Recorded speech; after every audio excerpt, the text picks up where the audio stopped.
Bonjour à tous et merci d'avoir eu la curiosité pour cette vidéo. Jeûne et méditation, c'est pas un titre évident, c'est peut-être un peu osé aussi. Il y a quelques dizaines d'années, ces deux mots pouvaient paraître exotiques ou même suspects. Et là, je suis gentille, mais pas d'inquiétude pour cette vidéo. On va vraiment être simple et pratique. Et puis pour moi, il n'y a rien de perché et tabou à relier ces deux sujets. Et puis je vous rassure aussi, ce topo, il est autant pour les personnes qui pensent que la méditation, c'est pas pour eux, et aussi pour les personnes qui ne sont pas attirées par le jeûne. Je trouvais intéressant, en fait, de réfléchir aux points communs qu'il y a entre ces deux pratiques, et c'est pas des points communs aussi évidents qu'il y paraît. Et puis on va voir aussi comment réfléchir à l'une permet d'éclairer l'autre. Et aussi pourquoi, pour moi, c'est vraiment essentiel de pratiquer la méditation quand on jeûne. L'inverse est pas aussi important. Donc ces deux pratiques, elles ont des points communs. C'est un peu comme si elles avaient le même mouvement, un engagement similaire. Même si évidemment elles se superposent pas, elles s'intervertissent pas, elles se remplacent pas l'une l'autre. Et puis il y a des endroits où le mouvement est différent. Mais je trouve qu'il y a quelque chose du jeûne déjà dans le fait de méditer, et il y a quelque chose de la méditation déjà dans le fait de jeûner. Et avant de commencer, c'est vraiment important de définir ce dont on va parler dans cette vidéo, définir le jeûne et la méditation, qu'est-ce que moi j'entends par là ici, et voir que c'est pas vraiment ce qu'on croit. Tout d'abord, j'aimerais dire que je ne me considère pas comme une experte, ni du jeûne, ils sont très peu en France, pour moi deux, trois peut-être, ni experte de la méditation. Je suis une pratiquante de ces deux pratiques. Je suis encadrante de jeûne, je me forme à la méditation et j'ai quelque chose à partager sur ces sujets-là à partir des enseignements que je reçois et des expériences que je vis. Je vous mets d'ailleurs en référence sous la vidéo divers liens qui me semblent voilà, soutenir mon propos, vous dire d'où je parle.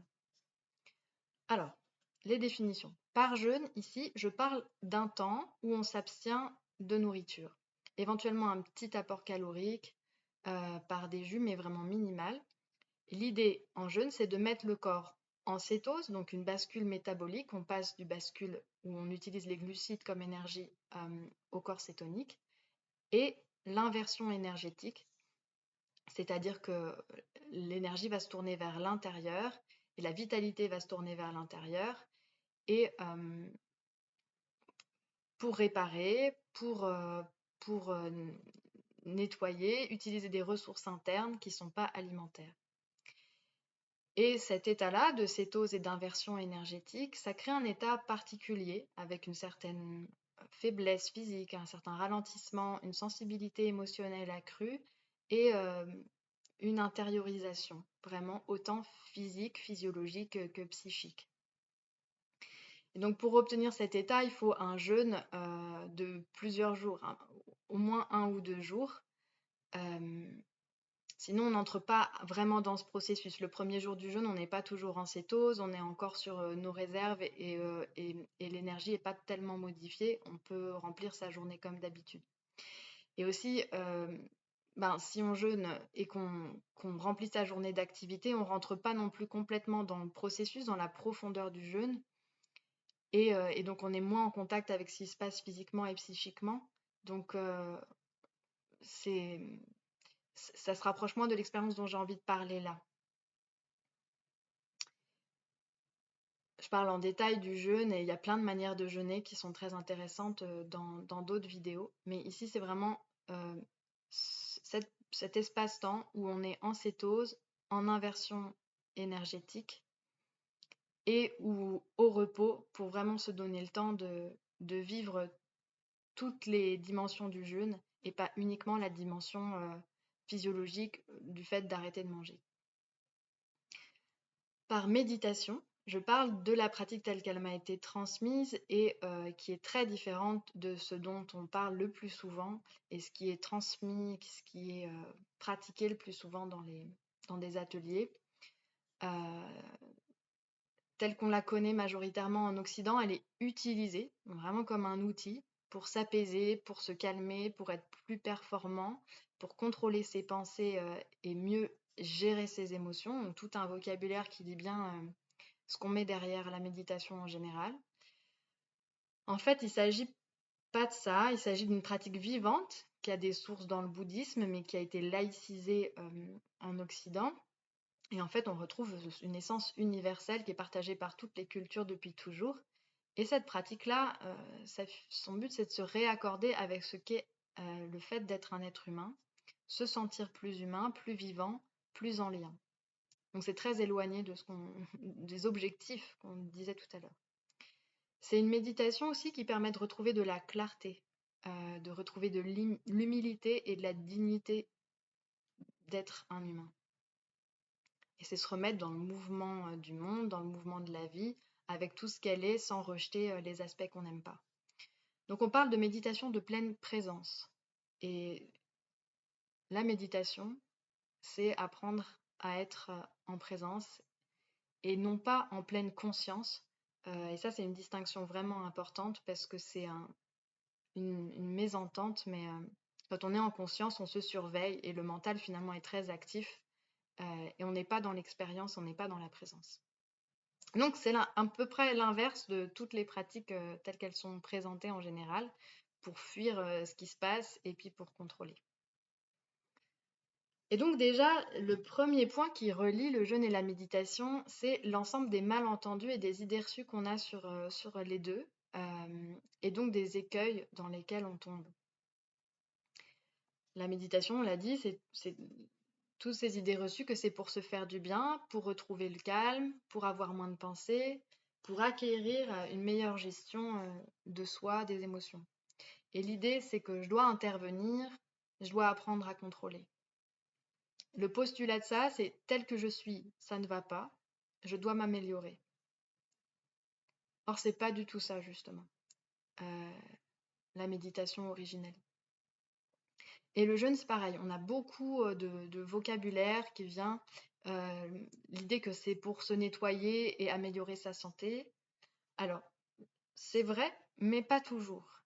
On ne peut pas réduire le jeûne à ça. Et puis aussi, quand on n'a pas l'énergie vitale pour jeûner, on va d'abord jeûner pour restaurer une vitalité et on ne va pas forcément nettoyer, détoxifier, etc. Et puis aussi, quand on jeûne alors qu'on n'en a pas les capacités ou que c'est pas le bon moment ou qu'on s'y prend mal, eh bien, ça peut devenir délétère. On a aussi l'idée que le jeûne doit être contrôlé, qu'on doit décider que ça durera tant de jours, qu'à tel moment on va marcher tant de kilomètres, qu'à tel moment on va faire tel exercice, que tel jour on ne boira pas, qu'on va faire une purge si on ressent un inconfort ou même avant de le sentir, etc. Donc l'idée c'est toujours, il faut que je stimule quelque chose, il faut que je dirige quelque chose, il faut que je prenne la main pour optimiser au maximum. Donc c'est vraiment la même, les deux souffrent des mêmes malentendus et pourtant, en jeûne comme en méditation, on n'a rien à contrôler en réalité. On entre dans la pratique et on se confie à elle. En méditation, on se confie à la posture qui est particulière, qui est une posture qui permet qui aide l'accès à la présence et d'installer la présence en nous. On se confie au souffle, on se confie à l'ouverture, à l'accueil qu'on a de ce qui se passe en nous. En fait, on se confie à la méditation. On n'essaie pas de faire quelque chose en particulier. Et même, on ne fait rien. On n'a rien à faire d'autre qu'être présent. Et ça, c'est pas toujours facile pour nous. Et même, on n'observe pas. On remarque. Remarquer, c'est une attention très, très légère. C'est vraiment... c'est beaucoup moins qu'observer. D'une certaine façon, on va juste dire bonjour à tout ce qui se passe, à nos pensées, à nos émotions. Moi, j'aime beaucoup cette idée-là. Et on n'a pas à s'améliorer. Et on verra que la méditation, c'est beaucoup plus une pratique corporelle qu'intellectuelle.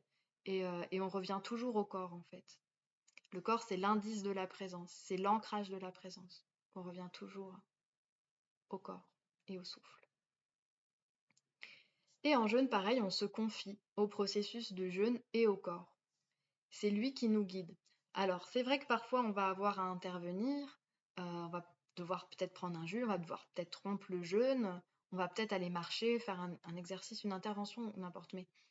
Mais là, c'est pas le mental qui nous guide, c'est pas nous qui décidons, c'est le jeûne, la nécessité du moment, la nécessité du corps qui va nous inviter à faire quelque chose. Donc on est au jour le jour. On est vraiment à l'écoute, que ce soit en méditation ou en jeûne, de tout ce qui se passe et qui pourrait, voilà, qui a besoin d'être entendu. En méditation, par moment, on va partir, on va se faire happer par des pensées, par des trucs, une liste de courses, je sais pas. Et on croit qu'on a quelque chose à faire pour revenir dans la présence. Mais en fait, si on regarde bien, on fait rien du tout. La présence, elle revient toute seule. Et on est juste présent au retour de la présence. On dit, ah, je suis revenu.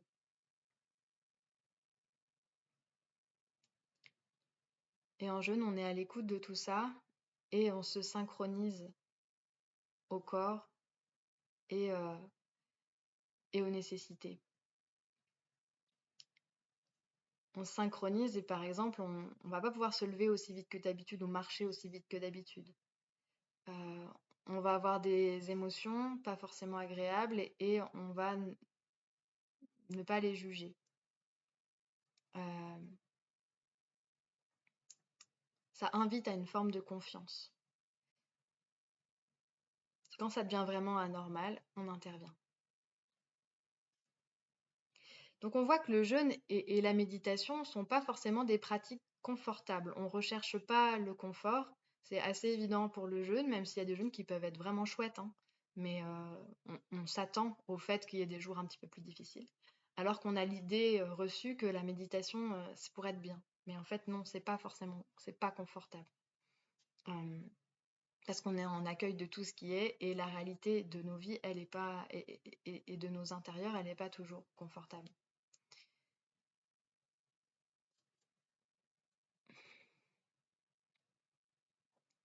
On cherche vraiment un rapport avec le réel de ce qui se passe en nous, pas pour le fuir, donc pour ne pas le fuir, pour pas l'effacer, et pour pas contrôler non plus. Il y a quelque chose de la mise à nu et de la vulnérabilité dans les deux pratiques. C'est pour des raisons différentes, mais quand même. La petite différence là, c'est que le jeûne est très introspectif, donc on est plus en lien avec un réel de soi, un réel de son état. Alors qu'en méditation, l'idée c'est d'être ouvert sur le monde. Donc quand on pratique une méditation, on est avec le réel de soi, de son état, de ses pensées, mais aussi du monde et de ce qui nous entoure. La méditation, c'est vraiment cet équilibre entre l'attention au corps, à ce qui est, à ce qui émerge, et à l'ouverture. Et pour autant, en jeûne, même s'il y a cette image un peu de bulle, d'introspection, de se couper un petit peu du monde quand on jeûne au repos, quand on fait un jeûne holistique, global, il y a une dimension d'altérité pour moi parce qu'on est beaucoup plus sensible à l'environnement, au soleil, à l'herbe, aux couleurs, à la nature, et aussi parce que, d'une certaine façon, dès lors qu'on vient plus à l'intérieur de soi, il y a une ouverture sur le monde après qui se fait plein de façons différentes, un rapport à l'alimentation différent, à la compassion différent, une sensibilité, une qualité de présence, du coup, qui émerge du jeûne.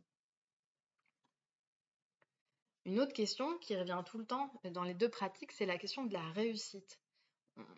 Beaucoup de personnes vont dire j'ai pas réussi à méditer et j'ai peur de ne pas réussir mon jeûne, par exemple. Et pourtant, il n'y a rien à réussir. Il n'y a rien à réussir, mais on peut rater. Et il n'y a rien à réussir en méditation, mais on peut rater. Simplement, rater, c'est quoi? C'est arrêter de méditer. Si on part dans une liste de courses, puis en fait, on se lève, on va écrire notre liste de courses, au lieu d'être présent au fait d'avoir toutes ces pensées, eh bien, c'est juste qu'on a arrêté de méditer. C'est pas qu'on a raté quelque chose. Si on s'endort que la présence nous réveille, qu'on se rend compte qu'on s'est endormi et qu'on est présent à ça, on n'a pas cessé de méditer, on est toujours en train de méditer. Donc il n'y a vraiment rien à réussir, c'est juste être présent et remarquer les moments où c'est pas comme on aimerait, où on, où on se crispe, où on part, euh, où on essaye de fuir, etc. Donc ce qui, entre guillemets, optimise, si jamais c'était un souhait de la méditation, c'est en fait de se foutre la paix.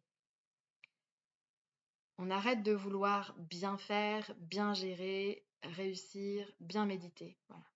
Se foutre la paix, c'est une expression qui vient de Fabrice Midal, à qui je dois beaucoup et que je remercie infiniment, et qui nous aide beaucoup. C'est pas s'en foutre, c'est pas négliger, c'est pas laisser tomber, mais c'est relâcher la pression qu'on se met. C'est arrêter d'en rajouter, c'est arrêter de se crisper sur les choses. Parce que souvent, j'ai des pensées, je m'en veux d'avoir des pensées, etc., etc. Ou je détoxifie pas, et on entend ça en jeûne, hein, je détoxifie pas comme si c'était un truc de la volonté, je m'en veux. Voilà. Ou j'ai peur de pas détoxifier, alors que c'est quelque chose sur lequel on n'a pas... voilà, il y a certains comportements qui peuvent favoriser ou non, mais c'est pas de notre volonté. Donc se foutre la paix, c'est juste revenir à ce qui est réel et à la présence. Et c'est une attitude en méditation, c'est aussi une attitude intéressante en jeûne. On n'a rien à réussir en jeûne, mais on peut rater son jeûne. Alors en fait, je dis ça parce que un jeûne réussi, c'est pas un jeûne qui a duré 6 jours parce qu'on s'était dit que ça durerait 6 jours, comme prévu, en fait. C'est pas non plus un jeûne qui a guéri un symptôme parce qu'on voulait qu'un symptôme guérisse pendant cette période. C'est un jeûne où on a pu vraiment s'accorder à son corps, le respecter, le suivre, et un jeûne où on a pu faire une expérience qui nous grandit,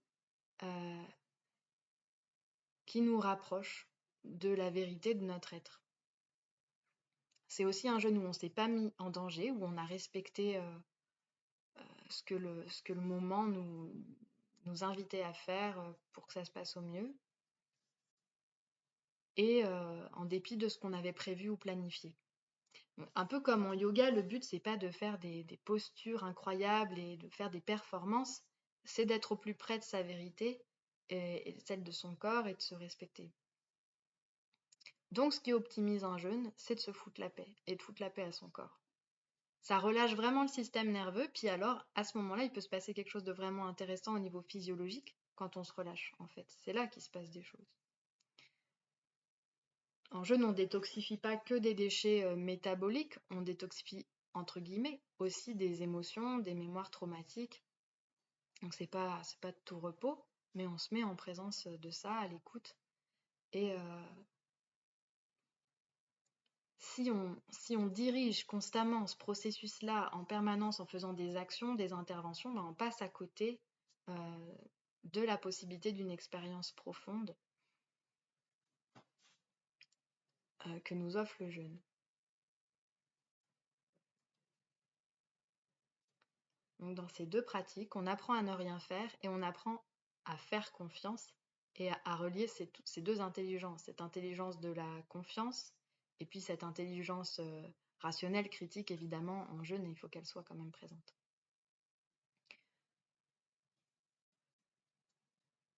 Un autre point de rapprochement, en méditation, on se pose et on apprend à se reposer vraiment.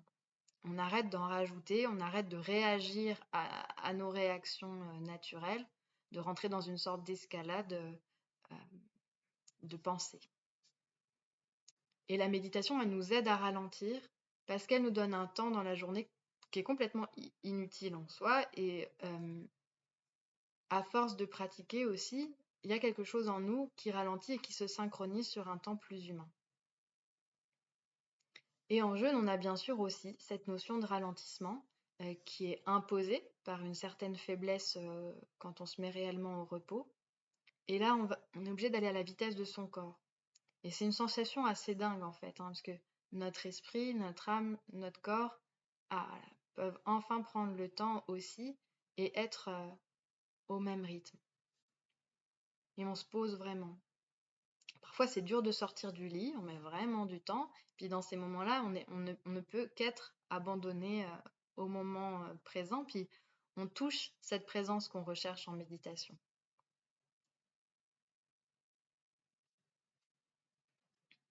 Et lié à ça, il y a un autre point commun qui est le fait que la méditation, on ne le dit pas assez, mais c'est un geste engagé.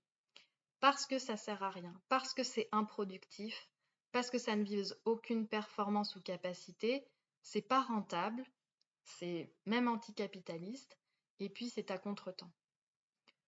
Le jeûne également, puisque pendant le temps de jeûne, on ne consomme pas, on ralentit, et on est complètement à contre-courant du rythme effréné et scandé dans lequel on est tous embarqués au quotidien. Donc on parle, pour le jeûne et la méditation, d'actes de résistance. Il y a plein de manières de résister et on pense souvent à une attitude militante, un engagement politique et citoyen qui sont des modes vraiment importants. Et dans le jeûne et la méditation, c'est une autre forme de résistance.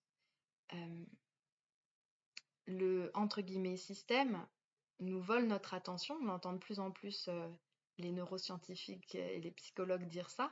Et en nous volant notre attention, ça nous empêche de nous réaliser, ça nous empêche d'être qui nous sommes.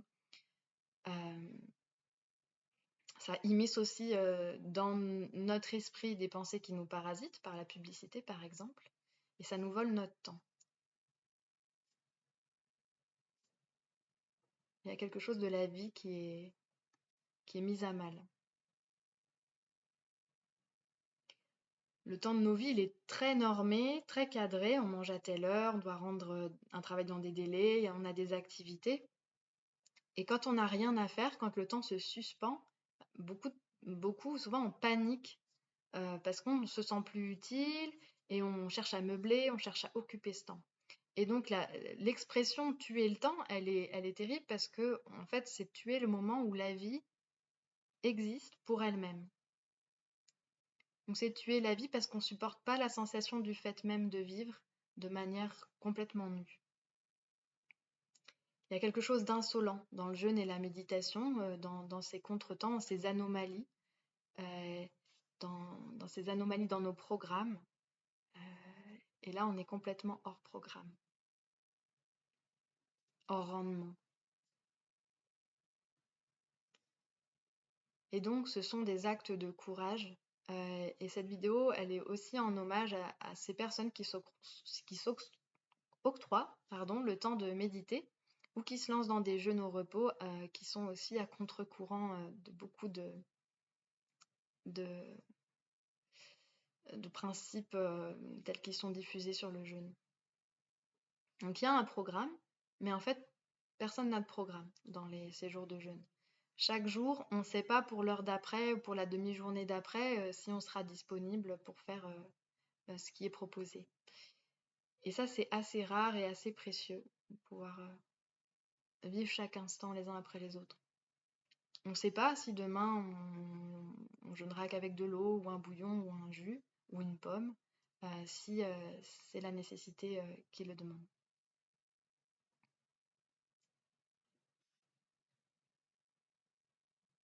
Un autre point de rapprochement, c'est que le jeûne et la méditation ne sont pas des techniques, ce sont des pratiques.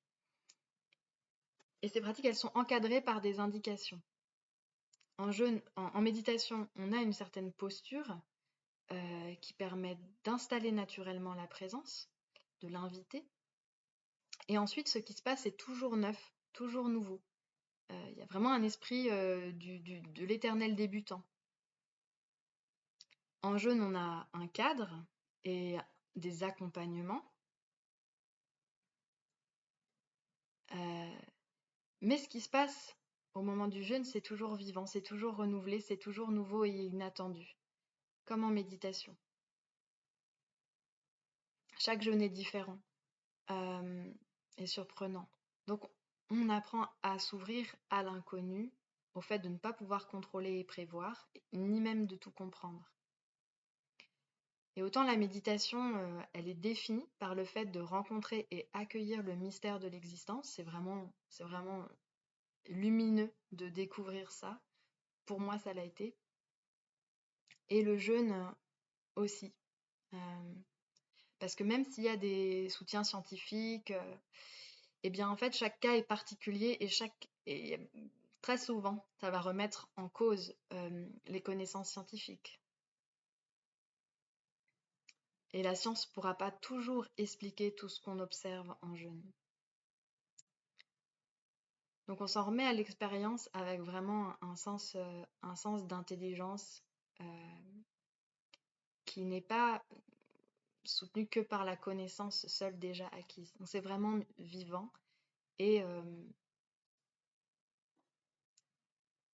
cet esprit du débutant est très important de travailler avec.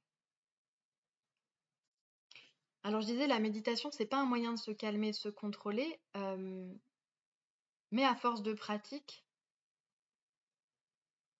on peut se sentir plus apaisé au quotidien et plus proche de ses émotions. Comme on est plus proche, elles vont se réguler d'elles-mêmes plus facilement. Et de la même manière, on peut dire qu'elle n'est pas thérapeutique, mais il se peut qu'un jour, elle guérisse ce qui est blessé en nous. Disons que ça ne vient pas d'un effort de décision ou de volonté. C'est pas une intention. C'est quelque chose qui se passe du fait de pratiquer. Et c'est pareil pour le jeûne, qui n'est pas thérapeutique en soi, il est hygiénique éventuellement, mais il arrive que dans l'espace du processus du jeûne, quelque chose guérisse. Pour autant, on ne choisit pas quel jeûne ni quel symptôme va guérir. Et à ce sujet-là, autant la méditation a été laïcisée à quelque chose d'universel, autant le jeûne aussi, pour moi, doit être laïcisé et il l'est déjà. Donc il y a des jeûnes qui ont vraiment une connotation spirituelle, mais il doit aussi être défait de l'aspect uniquement scientifique, médical, thérapeutique. C'est voir qu'on peut jeûner pour l'expérience du jeûne qui est indépendante de tout ça. Elle peut se relier à l'aspect scientifique, médical, elle peut se relier à l'aspect spirituel, mais c'est une pratique qui existe en elle-même indépendamment de toutes ces intentions-là. Alors pourquoi c'est important pour moi d'associer les deux? Alors, je pense que c'est assez clair par rapport à tout ce que j'ai décrit que les deux s'accordent bien. Et encore une fois, autant c'est pas nécessaire de jeûner quand on médite, autant pour moi méditer quand on jeûne est assez indispensable. Parce qu'en jeûne, on est particulièrement vulnérable et à fleur de peau. On n'est plus anesthésié par la nourriture et on se rend compte à quel point la nourriture vient nous compenser, et c'est ok, en fait c'est normal. Donc on contacte une certaine vérité de notre état, nos émotions, d'autant plus si on se coupe des réseaux, donc si on est aussi en jeûne numérique, ce qu'on encourage vraiment. Et pareil en méditation, on accepte d'être comme on est et on est au plus proche de soi. Donc on va ni gérer, ni contrôler, ni laisser passer comme ça les pensées. On rencontre vraiment.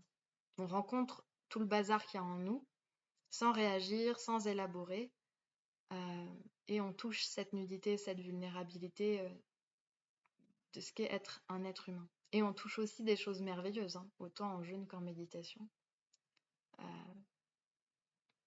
C'est de là que vient la force, en fait, de cette vulnérabilité, du fait de s'autoriser à être.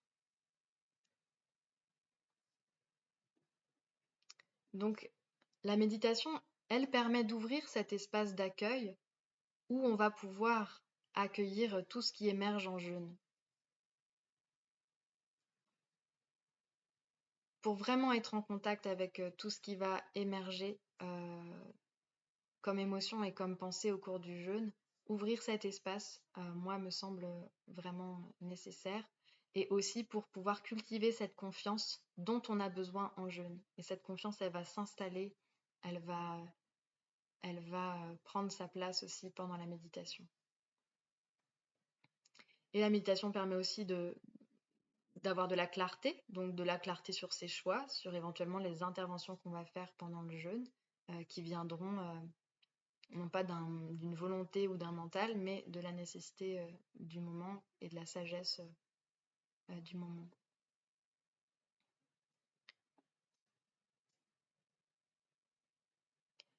Donc je disais tout à l'heure, la petite différence entre les deux, c'est que la méditation est vraiment un équilibre entre euh, une attention vers l'intériorité et une ouverture et une relation au monde.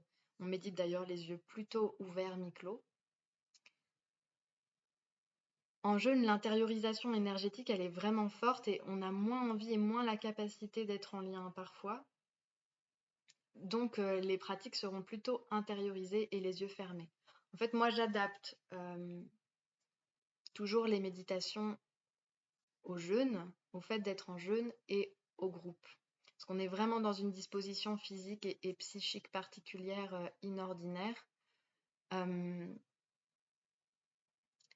Donc la posture est moins respectée, c'est parfois difficile de se tenir droit. Et puis je propose des méditations plus intérieures, vraiment de rencontre avec le corps, les émotions, les pensées, toujours en pleine présence.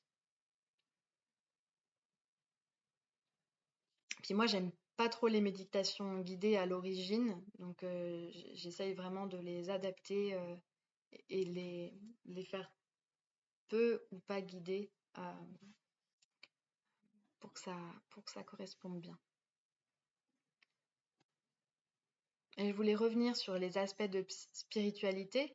Donc, contrairement à ce que la plupart d'entre nous imaginons, la méditation est plutôt une expérience corporelle que mentale, intellectuelle ou encore moins psychologique. Et finalement, c'est même pas spirituel, parce qu'on s'assoit sur la terre, à l'écoute du monde et on se fond dans la présence physiquement. Il n'y a pas d'intention spirituelle formelle de devenir quelqu'un d'autre, de s'éveiller, etc. Et pourtant, elle y répond. Mais si elle y répond, c'est vraiment une spiritualité incarnée, qui réfléchit pas à elle-même, qui se vit vraiment concrètement. Et on peut toucher ça aussi en jeûne, qui pour moi, qu'on ait ou non l'intention spirituelle, le jeûne a quelque chose de spirituel par l'acte même, par l'engagement même que c'est. Et après, bien sûr, on peut rajouter une dimension par la prière, la reliance à Dieu, par la place qu'on fait à l'intérieur de soi qui permet d'accueillir aussi autre chose, euh, de la douceur, de l'amour, de la compassion, etc. Voilà, je voulais terminer sur cette petite note-là. J'espère que ce topo vous a fait découvrir l'une ou l'autre de ces pratiques et puis vous a donné peut-être envie d'expérimenter ou de les vivre différemment. Et je vous remercie et puis je vous dis à bientôt.